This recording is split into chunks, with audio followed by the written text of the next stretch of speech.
and made public by the government. ఒక officer వచ్చి దర్శనం అవ్వలేదని అంటే జిప్పి చూపిస్తున్నాడండి. വീണ്ടും പോലീസിന്റെ അതിക്രമം വല്ലാത്ത സങ്കടപ്പെട്ട് അയ്യനെ കാണാൻ സമയത്ത് స్వామి శరణమయ్యప్ప. ఫ్రెండ్స్, ఇప్పుడు మనం ప్రజెంట్ వచ్చేసరికి శబరిమల పెద్దపాదం చేస్తున్నాము. మీ అందరికీ తెలిసిన విషయమే. సో ఈ పెద్దపాదంలో మేము ఒక్క రోజులో చేద్దామని అనుకున్నాం. అంటే 2 days అనుకున్నాము, కానీ ఒక్క రోజులో అయిపోతుంది అనగా మేమేంటంటే ఒక చోట మమ్మల్ని ఆపేశారు. 3 గంటలకే ఆపేశారు. 3 గంటలకి 2 చోట్ల ఆపేస్తారంట. ఒకటి ముక్కజీ అనే ఒక ప్లేసు, ఇంకోటి వచ్చేసరికి ఇదేదో తవలం అని ఇంకో ప్లేసు. ఇక్కడ ఆపేశారు. నైట్ మొత్తము 3 గంటలకి ఆపేశారంటే ఎలాంటి ఫారెస్టు, ఎలాంటి జంతువులు, మొత్తం ఏనుగులు ఎక్కువ అంట. సో ఆ భయంతోనే భక్తులకు ఏం కాకుండా ఉండడానికి ఆపేశారు. సరే పర్లేదు, 2 రోజులు కాదు 3 రోజులు పెట్టినా మాకు ప్రాబ్లం లేదు. మాకు ఈ అడవిలో ఉండటమే కావాలి నాకు కూడా. సో ఇప్పుడు ఏంటంటే మేము ఇక్కడ క్లైమేట్ ఉంది, ఒక చిన్న నది పారుతుంది. సో స్వాములు, మన తెలుగు విజయవాడ స్వాములు ఈ జర్నీలో మనకి పరిచయం అయ్యారు. సో ఆ స్వామి 18 సార్లు మాలేసుకున్నారు. దగ్గర చిన్నప్పటి నుంచే ఆయన వస్తూనే ఉంటారంట పెద్దపాదం. ఇంకొక స్వామి కూడా ఉన్నారు, ఆయన అయితే 20 సార్లు వచ్చారంట పెద్దపాద యాత్రకి. సో ఆయన అనుభవం, తర్వాత జ్యోతి దర్శనానికి కూడా చాలాసార్లు వెళ్ళారంట ఆయన. మకర జ్యోతి సంక్రాంతికి వచ్చింది కదా, ఆ నక్షత్రం బాగా మెరవడం కానీ, దాని గురించి కొన్ని నిజాలు, జ్యోతి గురించి, అసలు కోయలు ఎగరేస్తున్నారా లేదంటే స్వామివారే వస్తారా, చాలా నిజాలు అయితే ఆయన అయితే మాతో షేర్ చేసుకున్నారు. కానీ ఇలా కాదన్న, ఒక ఇంటర్వ్యూ చేద్దాం అనుకుంటున్నాము. మా సబ్స్క్రైబర్లు చాలామంది ఉన్నారు వెయిటింగ్ శబరిమల ఈ అన్ని ఇన్ఫర్మేషన్ కోసం. ఒక చిన్న ఇంటర్వ్యూ చేద్దామని చెప్పేసి ఆయనతో మాట్లాడాను. ఆయన ఓకే అన్నారు. ఇప్పుడు సాయంత్రం అయింది కదా, అందరం స్నానానికి వెళ్తున్నాము. ఆ లొకేషన్స్ కానివ్వండి, ఆ ఇంటర్వ్యూ చాలా ఉపయోగపడుతుంది మీకు. అంటే అనుభవం ఉన్నోళ్ళు చెప్పిస్తే చాలా బాగుంటుంది కదా. ఇప్పుడు నాకుంది, నా ఏజీ అంతా తెలిసి తెలియక ఏదో కొంచెం మేనేజ్ చేయగలను, కానీ మొత్తం నేను ఉన్నదన్నట్టు చెప్పేస్తా. అన్నీ తెలుసని మనకేం తెలియదు, అన్నీ తెలుసు అనుకుంటాము, కానీ మనకి కొద్దిగా తెలుసు. ఇంకా తెలుసుకోవాల్సింది కొండంత ఉంటుంది. నేనైతే ఫ్రాంక్గా చెప్పేస్తున్నా, సిగ్గుపడటానికి ఏం లేదు దీంట్లో. అందుకే కొంచెం తెలిసిన వాళ్ళు పరిచయం అయ్యారు, వాళ్ళతో కొన్ని మాటలు మాట్లాడి వాళ్ళ అనుభవం. 25 సార్లు మాలేసుకొని 20 సార్లు పెద్దపాదం నడిచాడంటే మామూలుగా ఉంటుంది, ఆడ పండిపోయి ఉంటుంది. అందుకే వాళ్ళతో మాట్లాడిస్తా. వెళ్దాము. 3 గంటలకు వచ్చాము. మొత్తం ఫెన్సింగ్, కరెంటు. ఎందుకంటే ఏనుగులు ఎక్కువ తెగదాడి చేస్తూ ఉంటాయి కేరళలో, షాపుల మీద, ఇల్లు మీద మొత్తం ఫెన్సింగ్ మా చుట్టూ. అంటే సెక్యూరిటీ పరంగా ఫారెస్ట్ వాళ్ళు గట్టిగానే ఉన్నారులేండి. ఇదే నేను చెప్పిన నది. 1, 2 దగ్గర ఇలాంటివి ఒక 15 నదులు దాటాము స్టార్ట్ అయిన దగ్గర నుంచి. స్వాములు ఎలా ఎంజాయ్ చేయాలో నేచర్ని, అసలు స్వామి మాల అనేది, అయ్యప్ప స్వామి మాల అనేది నేచర్కి దగ్గరగా ఉండేది. రోజు 3 పూట్ల నీళ్ళలో స్నానం చేయడం, చన్నీళ్ళలో, మొత్తం ఒక పాదయాత్ర, అడవి. అబ్బో అదొక రేంజ్లో ఉంటుందిలేండి చెప్తే. అయ్యప్ప మాల ఉన్న దీక్ష అసలు ఇంకెక్కడ లేదు. ఆ పట్టింపులు కానివ్వండి, ఆ సాంప్రదాయం కానివ్వండి, వాళ్ళ నిష్టలు అన్నీ కంట్రోల్ చేసుకొని అవన్నీ వేరు. అవన్నీ మాట్లాడదామండి. కొనుక్కునేది ఎక్కడే కానీ ఫ్రీనే, కాకపోతే వీళ్ళ దగ్గరే టిఫిన్ చేయాలి, వీళ్ళ దగ్గరే టీ తాగాలి, వీళ్ళ దగ్గరే భోజనం చేయాలి. నైట్ సోడా తాగినా, నీళ్ళు తాగినా, మంచి ఏదైనా కానీ వీళ్ళ దగ్గరే. అందుకోసం సో ఒకసారి హోటల్ చూపిస్తా. ఫుడ్ ఐటమ్స్ ఇంకా చాలా రకాల ఫుడ్ ఐటమ్స్ ఉంటాయి.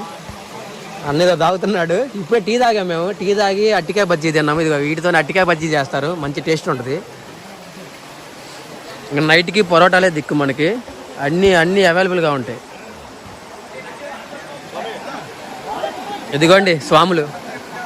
లాస్ట్ టైం పెద్దపాదం చేసినప్పుడు మనం ముక్కజీ దగ్గర ఉన్నాము.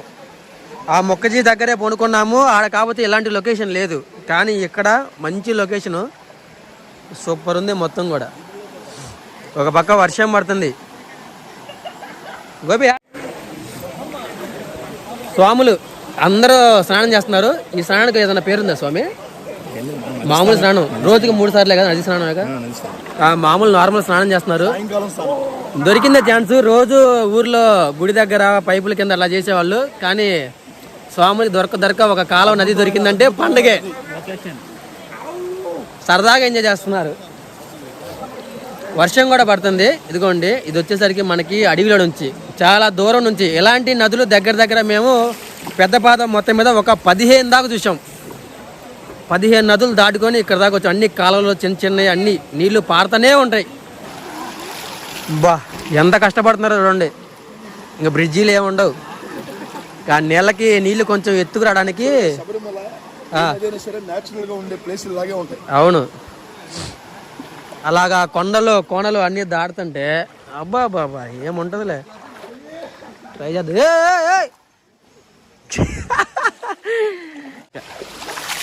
ఇప్పుడు మేము వచ్చేసరికి అడవిలో స్నానం చేయబోతున్నాము. ఇదిగోండి ఫెన్సింగ్ అని చెప్పా కదా, చుట్టూ అంటే ఇక్కడని కాదు ప్రతి చోట చుట్టూ ఫెన్సింగ్ వేశారు ఏం రాకుండా. కాకపోతే స్వాములు స్నానం చేయడానికి ఒక కట్ట వేశారు, ఇక్కడ ఒక పెద్ద గుంత పడింది. మునగా అసలు మునిగిపోతా. ఎంత లోతుంది, ఇక్కడ మాత్రం లోతుంది ఈ ప్లేస్ మొత్తం మీద. స్వామియే శరణమయ్యప్ప. స్వామి శరణమయ్యప్ప. స్వామి శరణం అయ్యప్ప శరణం. స్వామి శరణం అయ్యప్ప శరణం. ఫ్రెండ్స్ ఇప్పుడు మనకి పెద్దపాదం ట్రిప్లో, శబరిమల పెద్దపాదం ట్రిప్లో మన తెలుగు స్వాములు పరిచయం అయ్యారు. మనం సగం దూరం నుంచి కూడా స్వాములతోనే జర్నీ చేసుకుంటూ వస్తున్నాము. సో స్వాములకి సరే ముందు పేరు మాట్లాడాలి. పేరు ఏం పేరు స్వామి? సుబ్రహ్మణ్యం స్వామి. నేను విజయవాడ నుంచి వస్తున్నా. విజయవాడ మాది. నేను 22 సంవత్సరాల నుంచి శబరిమల వస్తున్నా. 12 సంవత్సరాలు వనయాత్ర చేశాను. ఈ టైంలో చేయడం ఇదే ఫస్ట్ టైం. ఎప్పుడు జ్యోతికి వస్తాం మేము. మా టీముని తీసుకొని జ్యోతికి వచ్చేవాడిని. మాకు సెలవులు ఎన్ని హాలిడేస్ కుదరక ఈ ఇయర్ ప్లాన్ చేసుకుని ఇప్పుడు వచ్చాం. జ్యోతి అంటే జనవరి టైంలో జనవరి 14 సంక్రాంతి రోజున సాయంత్రం టైంలో 6:45 జ్యోతి దర్శనం ఇస్తారు అయ్యప్ప. ఇప్పుడు మాల ఎన్ని సంవత్సరాలు అయింది వేసుకొని? 22 సంవత్సరాల నుంచి మాల వేసుకుంటున్నాం. 22 సంవత్సరాలు. ఫస్ట్ మాల ఏ సంవత్సరం వేసుకున్నారు స్వామి? 1990లో వేసుకున్నాం స్వామి. 1998, 97లో మేము పుట్టాం. 1990లో వేసుకున్నాను. నాకు అప్పుడు 5 సంవత్సరాలు. అప్పుడు శబరిమల ఇంత డెవలప్మెంట్ లేదు. అంత న్యాచురల్ కొండలు అంతా ఎలా ఉండేవి అంటే పంబ కానీ ఏదైనా ఒరిజినల్ వాటర్ స్టోన్స్ అన్నీ ఉండేవి. తర్వాత ఏంటంటే క్రమేణా స్వాములు పెరిగి రద్దీ పెరగడం వల్ల కొద్ది డెవలప్ చేసుకుంటూ ఇప్పుడు పంబ అని సన్నిధానం కానీ మొత్తం అంత అప్డేట్ చేశారు. ఫస్ట్ మాల ఏ సంవత్సరం అయింది? 1990 సంవత్సరం. 90. అప్పుడు ఎన్ని సంవత్సరాలు? నాకు 5 సంవత్సరాలు. 5 సంవత్సరాలు అంటే ఎంత ఉంటారు? అంత ఉంటా. 5 సంవత్సరాలు. ఆ తర్వాత ఏంటంటే 10 years నేను మాలేసుకోలేకపోయాను. మళ్ళీ 2000లో స్టార్ట్ చేశాను. 2000. మీరు ఫస్ట్ పెద్దపాదం చేసింది ఏ సంవత్సరం? నేను ఫస్ట్ పెద్దపాదం చేసింది 2002. అప్పుడు ఎట్లా ఉంది మనం వచ్చినట్లే ఇలా ఉండదు. Totally different. అంటే ఇన్ని లైట్లు కానీ ఇంత ఫెసిలిటీస్ కానీ ఇంత సెక్యూరిటీ కానీ ఉండదు పెద్దపాదం. అంతా నార్మల్గా ఉంటుంది. 24 hours మనం పెద్దపాదం చేయొచ్చు. కాదు ఏంటంటే విరులు ఉంటాయి ఎక్కడికక్కడ. ఈ సెక్యూరిటీ మటుకు విరులు ఉంటాయి మనం రెస్ట్ తీసుకోవడానికి. 100-200 డబ్బులు తీసుకొని ఆ ఫుడ్ తినేసి అక్కడ పడుకునేవాళ్ళం. ఎక్కడ రెస్ట్ తీసుకోవాలంటే, లేదంటే వెళ్ళిపోయేవాళ్ళం. అసలు ఈ మధ్య కాలంలోనే అయితే డెవలప్ అయింది. ఇంతకుముందు ఏమీ లేదు. అంతా రాళ్ళు రప్పలతో న్యాచురల్ గా ఉండేది. ఇప్పుడు ఏంటంటే కొద్ది క్రౌడ్ పెరగడం వల్ల క్రమేణా కొద్దిగా డెవలప్ చేసుకుంటూ వచ్చారు. అంతే స్వామి. మెయిన్ మేము డౌట్లు ఒక 4 ఉన్నాయి. అడగండి స్వామి. అడగండి. మెయిన్ ఏంటంటే ఆడవాళ్ళని ఎందుకు అలో చేయట్లా శబరిమలలోకి? చిన్న పిల్లలను చూశాను, కొంచెం ఏజ్ బాగా ఒక 50-60 అబవ్ ఉన్న వాళ్ళని చూశాను. కారణం ఏంది అసలు? రీజన్ ఏంది? స్వామి శరణం అయ్యప్ప శరణం. మంచి డౌట్ అడిగాడు స్వామి. ఆడవాళ్ళని ఎందుకు శబరిమల రావద్దు అంటారంటే 2 రీజన్స్ ఉన్నాయి. First number 1 science. అంటే భగవంతుడు 2 రకాలుగా చూస్తాడు. నెంబర్ 1 సైన్స్ గురించి మాట్లాడుకుందాం. లేడీస్ కి మనంత రెసిస్టెన్స్ పవర్ అనేది ఉండదు. ఫస్ట్ ఆఫ్ ఆల్ మనం కొండెక్కేటప్పుడు మనకున్న ఇది కానీ మనకున్న ఇది ఈ క్యాపబిలిటీ కానీ లేడీస్ లో ఉండదు. ఇలా చెప్తే ఏమవుతుంది? ఆడవాళ్ళని తక్కువ చేసినట్టు వైద్యం. రీజన్ అది. నెంబర్ 2 స్వాములు పవిత్రంగా 41 రోజు దీక్ష తీసుకొని బ్రహ్మచర్యం పాటించి, అయ్యప్ప స్వామి బ్రహ్మచారి కాబట్టి బ్రహ్మచర్యం పాటించి కింద పడుకొని మాతలకి దూరంగా ఉండి చాలా జాగ్రత్తగా దీక్ష చేసుకున్న మాకు ఈ కొండకి ఆ మాతలు వచ్చినప్పుడు ఏమవుతుందంటే మన మైండ్ డైవర్షన్ అవ్వడం కానీ, లేకపోతే యుక్త వయసులో ఉన్నోళ్ళు ఆ దీక్షని పరిపూర్ణంగా చేయలేరు. ఆ కొండెక్కేటప్పుడు దర్శనం చేసుకునేటప్పుడు కానీ వాళ్ళ మైండ్ డైవర్ట్ అయ్యి ఆ 41 రోజు దీక్ష ఎక్కడైతే మొత్తం ఇదే పోతుందని నచ్చిన ఫుడ్ మానేసి అన్ని కోరికలు చంపుకొని అన్ని అంత దీక్షతో 41 అయ్యప్ప 41 రోజులు మండల దీక్ష అయ్యప్ప చెప్పిన ప్రతిదీ సూచాయిగా పాటించి అంత దీక్ష పరిపూర్ణంగా చేసుకున్న తర్వాత దర్శనానికి వెళ్ళేటప్పుడు ఇలా మాతలు వస్తే డిస్టర్బెన్స్ ఎక్కడ అవుతుందని చెప్పే ఉద్దేశంతో తప్ప ఇంకో రీజన్ ఏం కాదు. నెంబర్ 2 ఇంకోటి ఏంటంటే శాస్త్రం చెప్పింది. అది నేను చెప్పిందో లేకపోతే గవర్నమెంట్ లేకపోతే ఇంకోళ్ళు చెప్పింది కాదు. ఫస్ట్ నుంచి వస్తున్న ఆచారం అది. అయ్యప్ప బ్రహ్మచర్యం కాబట్టి మాలికాపురత్తమ్మ స్వామికి ప్రపోజ్ చేస్తుంది, మ్యారేజ్ చేసుకున్నాను, వివాహం ఆడమని. స్వామి రిజెక్ట్ చేస్తాడు. ఎందుకంటే ఈ యొక్క కలియుగంలో స్వామివారు బ్రహ్మచారిగానే ఉండాలి. అందువల్ల ఆయన యాక్సెప్ట్ చేయడు. అలాంటిది మాతలకి ఎలా చేస్తారని అనుకుంటారు. మన రీసెంట్ గా కేరళలో ఇష్యూ జరగడానికి కూడా కారణం మాతలే.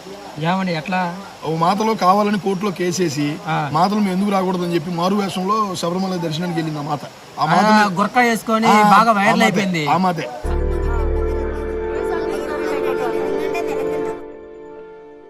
Supreme Court, and it has also not been filed. ఆమాతే తర్వాత ఏమైంది, ఫ్లడ్స్ వచ్చినాయి.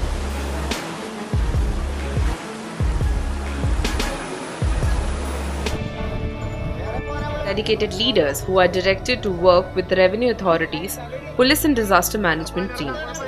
ఏమైంది పరిస్థితి? భగవంతుడితో మనం ఎప్పుడు ఆటలు ఆడకూడదు.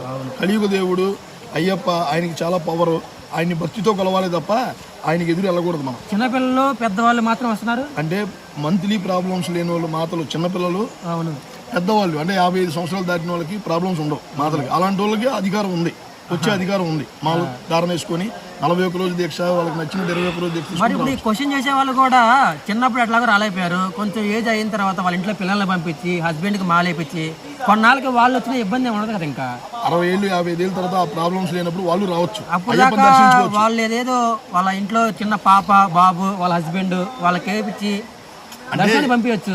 ఇది ఒక ఈ నాగరికత ఎలా ఉంటుందంటే, మనం ఎందుకు వెళ్ళకూడదనే ఒక ధీమా. అంటే మాతలకి మన ఇటు సైడ్ ఎవరికి ఉండదు, ఇటు సైడ్ ఈ స్టేట్స్ లో ఏంటంటే ఒక ఎదురు ప్రశ్న అనమాట భగవంతుడికి, మేము ఎందుకు రాకూడదు అంటే వితండవాదం. వాళ్ళు ఏంటంటే ఈ నాగరికతకి చెందిన వాళ్ళు కాదు, వాళ్ళు దేవుడి మీద భక్తి లేదు వాళ్ళకి. ఏదో రకంగా మనం గెలవాలి, ఏదో రకంగా వాళ్ళని ఇచ్చేయాలి అనే ఉద్దేశం తప్ప ఇంకో వేరే ఉద్దేశం కాదు. అది అయ్యప్ప స్వామి చూసుకుంటాడు. అలా ఇబ్బంది 100% అప్పటి నుంచి ఫాలో అయ్యి వస్తున్నారు.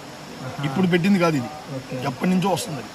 ఇంకోటి మెయిన్, లాస్ట్ టైం పెద్ద పదం చేసినప్పుడు మకర జ్యోతికి వెళ్ళమన్నారు. కానీ మకర జ్యోతి అసలు ఎలా ఉంటుంది ఏంటి, కొంతమంది ఏంటంటే నమ్మరు అసలు అది ఎవరో వెలిగిస్తున్నారు, ఆపోజిట్గా మాట్లాడే వాళ్ళు కూడా కొంతమంది ఉంటారు.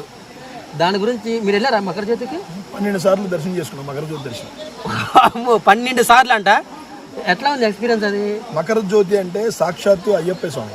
చాలా మంది ఏంటంటే దాన్ని అక్కడ క్రౌడ్ పెరిగిపోతుంది, మా వల్ల కావట్లేదు, ఈ క్రౌడ్ ని కంట్రోల్ చేయడం మా వల్ల కావట్లేదు అని ఈ యొక్క కేరళ వాళ్ళు న్యూస్ ఛానల్లో రాంగ్ ఇన్ఫర్మేషన్ ఇచ్చి స్వాములను ఆపుదాం అని చెప్పి చూశారు. కానీ జ్యోతి దర్శనం అలవాటు పడిన వాళ్ళు మామూలు దర్శనం చేసుకోరు. ఒక్క నిమిషం, ఇప్పుడు నేను చెప్తా ఎట్లా అంటే, స్వాములు రాగోపి ఇప్పుడు పాదయాత్రలకి ఇప్పుడు దర్శనానికి వస్తున్నప్పుడు నీళ్ళల్లో వైరస్ ఉంది, ఏదో రోబినా ఏదో వైరస్ వస్తుంది, ముక్కు అంటే భయపెట్టేశారు.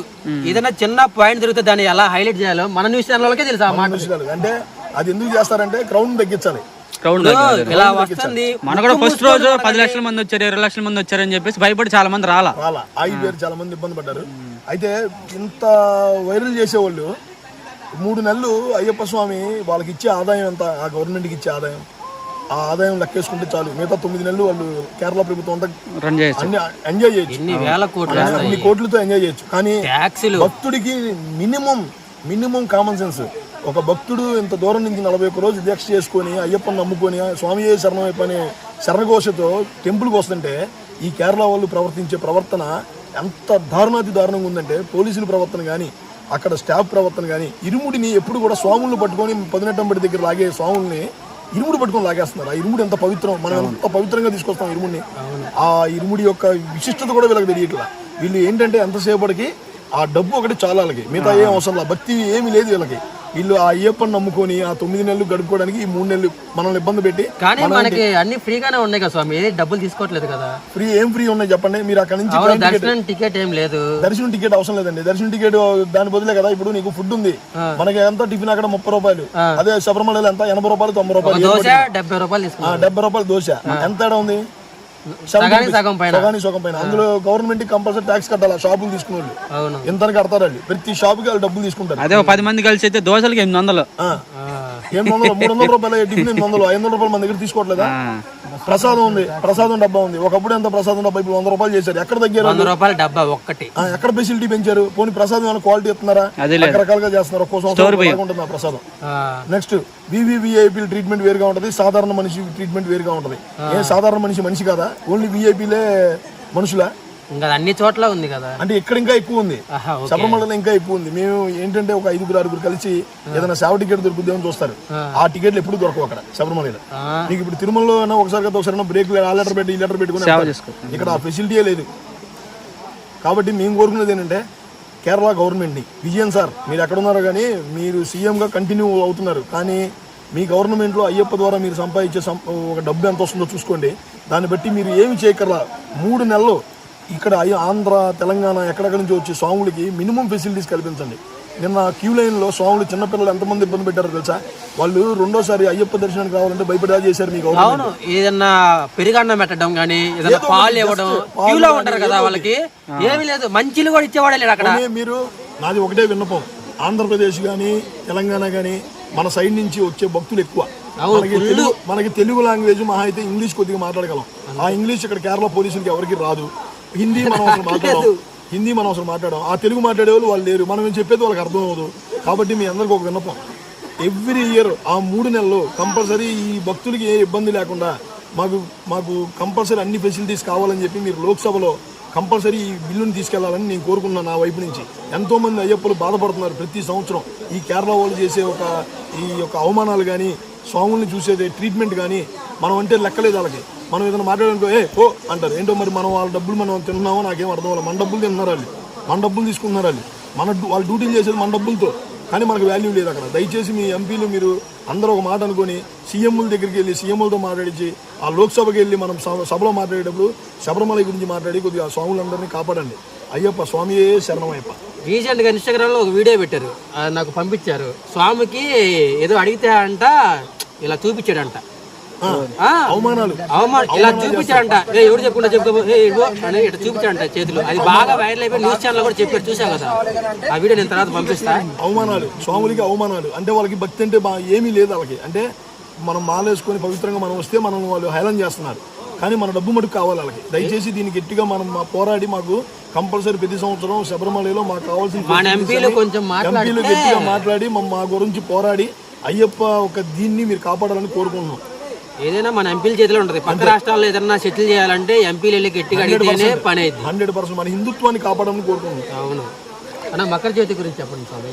మకర జ్యోతి అందరూ వైరల్ ఎలా చేశారంటే ఎవరో దీపం వెలిగిస్తారు, జ్యోతి వెలిగిస్తారు అని చెప్పి వైరల్ చేశారు. నాకు తెలిసిన 2 పాయింట్లు. ఎప్పుడో బ్రిటిష్ కాలం నాడు జ్యోతి దర్శనం ఎలా వస్తుందని కనుక్కుందామని కొండ మీదకి ఇద్దరు వెళ్ళారు. వాళ్ళిద్దరూ తిరిగి రాలా.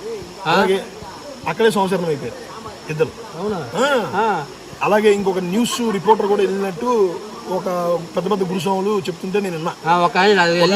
ఫోటో కూడా తీశాడు. కానీ ఆ స్వామి కూడా సంవత్సరమే. ఎందుకంటే దేవుడితో మనం ఎప్పుడు పెట్టుకోకూడదు. కిందకి ఆయన రాలేదు, తెలియదు. ఫోటో అయితే బయటకు వచ్చింది కదా. నేనైతే జ్యోతి దర్శనం అనేది ఎలా అనేది నేను చెప్తా. జ్యోతి వచ్చే ముందు ఉత్తర నక్షత్ర జాతకంలో పుట్టాడు అయ్యప్ప స్వామి. ఆ నక్షత్రం వచ్చిన ఒక 2 seconds or 3 seconds కి జ్యోతి దర్శనం వస్తుంది. ఆయనే అయ్యప్ప నెంబర్ 1. నెంబర్ 2 ఇంకోటి ఏంటంటే పన్నడ రాజ్యం నుంచి స్వామివారికి ఆభరణాలు తెస్తారు. ఆభరణాలు తెచ్చిన టైంలో మన టెంపుల్ చుట్టూ ఒక గద్ద ప్రదక్షిణ చేస్తూ ఉంటుంది. అది ఎందుకు వచ్చింది? ఎప్పుడు రాని గద్ద ఆ రోజు ఎందుకు వస్తుంది? అవును, అదొకటి. ఈ 2 పాయింట్లు మీరు కనుక నమ్మితే అక్కడ అయ్యప్ప ఉన్నాడని, ఆ జ్యోతి దర్శనం కరెక్ట్ అని. ఆ నక్షత్రం మళ్ళీ రాదా? ఎప్పుడు రాదు, ఓన్లీ ఆ రోజే వస్తుంది. ఎందుకంటే ఆయన పుట్టింది ఆ రోజే కాబట్టి. మకర సంక్రాంతి రోజు సాయంత్రం సమయంలో ఉత్తర నక్షత్ర జాతరలో పుట్టాడు స్వామి. మళ్ళీ ఎప్పుడు సంవత్సరం మొత్తం రాదు. ఎంతసేపు ఉంటది జ్యోతి దర్శనం? ఎంతసేపు ఉంటే అంతసేపు, అంటే ఒక 5 minutes ఉంటుంది. 5 minutes మళ్ళీ వెళ్ళిపోయింది, కనబడదు. అది కాబట్టి దయచేసి ఎవరు ఏమి వైరల్ చేయొద్దు. రాంగ్ రిపోర్ట్స్ ఎప్పుడు కూడా దేవుడి మీద మనం పెట్టకూడదు. ఆభరణాలు నిజమే స్వామి, ఆభరణాలు వేసుకొచ్చేప్పుడు గద్ద 100% అది రియాలిటీ. ఎందుకంటే పన్నడరాజు స్వామివారికి నాకు ఆభరణాలు వేసుకోమంటే ఆయన అడవికి వెళ్ళినప్పుడు నేను ఇప్పుడు వేసుకోను, నేను మకర సంక్రాంతి రోజు నేను ఎప్పుడైతే నేను గుడి కట్టమంటానో అక్కడ గుడి కట్టి ఆ రోజు మీ చేతులతో ఆభరణాలు వేసుకుంటానని చెప్తారు, మాటిస్తాడు. గద్ద నిజంగానే వచ్చింది, 100% గద్ద వస్తుంది. కావాలంటే ఎవరన్నా చూడమనండి, వీడియో విజువల్స్ లో కూడా చూపిస్తారు గద్ద. అవునవును, మీకు జ్యోతి దర్శనం రోజు వీడియో విజువల్స్ లో కూడా కంపల్సరీ చూపిస్తారు గద్దని. 100% స్వామి శరణమయ్యప్ప. మనం శబరిమల యాత్ర గురించి వీడియో పెట్టామా, దాని గురించి ట్రైన్ గురించి చెప్పామా. ఒక ట్రైన్ తిరుగుతుంది శబరి ఎక్స్ప్రెస్ అంటే, కింద కామెంట్లు చూసాను నేను, వేరే ట్రైన్లు కొట్టడానికి చాలా ఉన్నాయి అంటున్నాడు. చాలా ట్రైన్స్ అసలు ఎక్కడ ఉన్నాయి అంటే చాలా ట్రైన్స్ అంటే గుంటూరు నుంచి వచ్చే వాళ్ళకి ఒక ట్రైన్, విజయవాడ నుంచి వచ్చే వాళ్ళకి ఏంటంటే కేకే అని, రఫీ సాగర్ అని, గురుదేవ్ ఎక్స్ప్రెస్ అని, పొద్దున మిలీనియం ఎక్స్ప్రెస్ అని ఇలాంటి ఎక్స్ప్రెసెస్ ఉన్నాయి. అవన్నీ ఏసీలు బుక్ చేసుకోవాలి. అయితే ఏంటంటే ఒక సామాన్య మానవుడు ట్రైన్ కి రావాలంటే ఈ రోజు రాలేని పరిస్థితి. అవును. ఆ శబరిమల సీజన్ లో మా ఒక్క విన్నపం ఏంటంటే స్పెషల్ ట్రైన్స్ అని వేస్తున్నారు. ఆ స్పెషల్ ట్రైన్స్ లో సరైన ఫెసిలిటీస్ ఉండవు, వాటర్ ఉండవు, స్వాములు స్నానాలు చేయాలంటే చాలా ఇబ్బంది పడుతున్నారు. నెక్స్ట్ ఇంకోటి ఏంటంటే ఒక 172 బెర్తులకి 144 రిజర్వేషన్ చేస్తున్నారు. మిగతా అన్ని వెయిటింగ్ లిస్ట్ లో ఉన్నాయి. చివరికి వచ్చేటప్పటికి ఆ వెయిటింగ్ లిస్ట్ అవ్వట్లా. అలా స్వాములు క్యాన్సిలేషన్ చేసుకుని ఆ శబరిమల రావాలంటే అన్ని కష్టాలు పడి వస్తున్నారు. దయచేసి మీ గవర్నమెంట్కి ఇచ్చే ఒక సలహా ఏంటంటే, మా తరపు నుంచి, మా అయ్యప్ప స్వామి భక్తుల తరపు నుంచి నేను ఇచ్చే సలహా ఏంటంటే, దయచేసి శబరిమల నవంబర్లో స్టార్ట్ అవుతుంది కాబట్టి అక్టోబర్ నుంచే మీరు ముందుగా ప్లాన్ చేసుకొని ఆ 4 నెలలు ఆ 3 నెలలు సపరేట్ ట్రైన్స్ ముందుగానే రిలీజ్ చేసి ఓన్లీ శబరిమలకి మాత్రమే. మళ్ళీ అది కూడా 4-5 ట్రైన్లు అవసరం, 2 సార్లు ఎక్స్ట్రా అటు ఇటు తిప్పితే చాలు 2 ట్రైన్లు. మరి మనకి ఇప్పుడు అయోధ్య ఓపెనింగ్ అప్పుడు రామ మందిరం చాలా ట్రైన్లు వేశారు, మహాకుంభమేళాకి చాలా ట్రైన్లు వేశారు. శబరిమల అసలు ఎలా వెళ్తారు 2 లక్షల మంది రోజుకి? అంటే నాకు అర్థం ఉంది ఏంటంటే, గవర్నమెంట్ సరైన గవర్నమెంట్ కాదనే నా డౌట్. అంటే ఈ కేరళ గవర్నమెంట్ ప్రోత్సాహం కూడా కొద్దిగా ఉండాలి. ఎందుకంటే స్వాములు ఇబ్బంది పడుతున్నారని వీళ్ళు కేంద్రానికి లెటర్ పెట్టాలి కదా. ఇంతవరకు ఎప్పుడైనా లెటర్ పెట్టారు వీళ్ళు? ఎందుకు పెట్టరు? ఎందుకంటే స్వాములు ఎలా ఇబ్బంది పడినా వాళ్ళు వస్తారు, వాళ్ళు తిప్పలు పడతారు, మాకింద మా డబ్బులు మాకు వస్తే చాలనే రకం అనమాట ఈ గవర్నమెంట్. అంటే అప్పటికే డబ్బులు బడ్జెట్ అయిపోయింది కదా స్వామి. ఏసీలు ఆడ 2,000 3,000 2,600 రూపాయలు ఇవ్వాలి ఏసీ టికెట్. స్లీపర్ అయితే ఒక 700 వచ్చింది. ఇప్పుడు అందరూ ఏసీలో రావాలని లేదు కదా. సామాన్య మానవుడు మాలేసుకొని దీక్షతో భక్తి శ్రద్ధలతో 41 రోజులు చేసుకొని అదొక బడ్జెట్ అయితే ఇదొక బడ్జెట్ ఒక 5-6 వేలు చూసుకోవాలంటే ఎవరి వల్ల అవుతుంది? 41 రోజు దీక్షకి 6,000 ఖర్చు పెట్టుకోవాలి. మళ్ళీ బస్ ఛార్జీలు 200 దిగితే మరి ఫుడ్ 100 మనిషి ఒక్కసారి హోటల్లోకి వెళ్తే ఇవన్నీ ఖర్చులతో కూడుకున్నాయి కాబట్టి ఎంత డబ్బులు ట్యాక్సులు ఒకవేళ బస్సు వేసుకొద్దామా అందరం కలిసి దానికి ట్యాక్సులు అన్ని రూపాల్లో గవర్నమెంట్ లబ్ధి పొందుతుంది. కానీ స్వాములకు మటుకు సరైన ఫెసిలిటీస్ ఇవ్వట్లేదని మా యొక్క నిర్ణయం, మా యొక్క బాధ.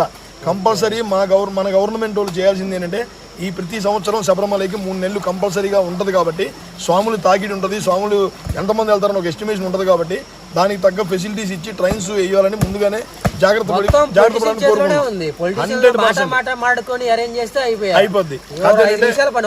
ఏదన్నా ఇల్లు కాలితే తప్ప మన వాళ్ళు పట్టించుకోరన్న ఉద్దేశంతో ఎక్కువ ఉంటుంది. ఏదైనా దెబ్బలు తగిలితే కానీ మనం ముందేసింటే పోయేది కదా అని ఆలోచన. దయచేసి ఇన్ని ఉదాహరణలు చూశారు. మా కోరిక ఏంటంటే, ఇక నుంచి ఎవ్రీ ఇయర్ ట్రైన్స్ అడిషనల్గా ముందే పెంచి రిజర్వేషన్లు అందుబాటులో ఉంచి సామాన్య మానవుడు కూడా శబరిమల వచ్చే విధంగా చేయమని కోరుకుంటున్నాం. స్వామి శరణమయ్యప్ప.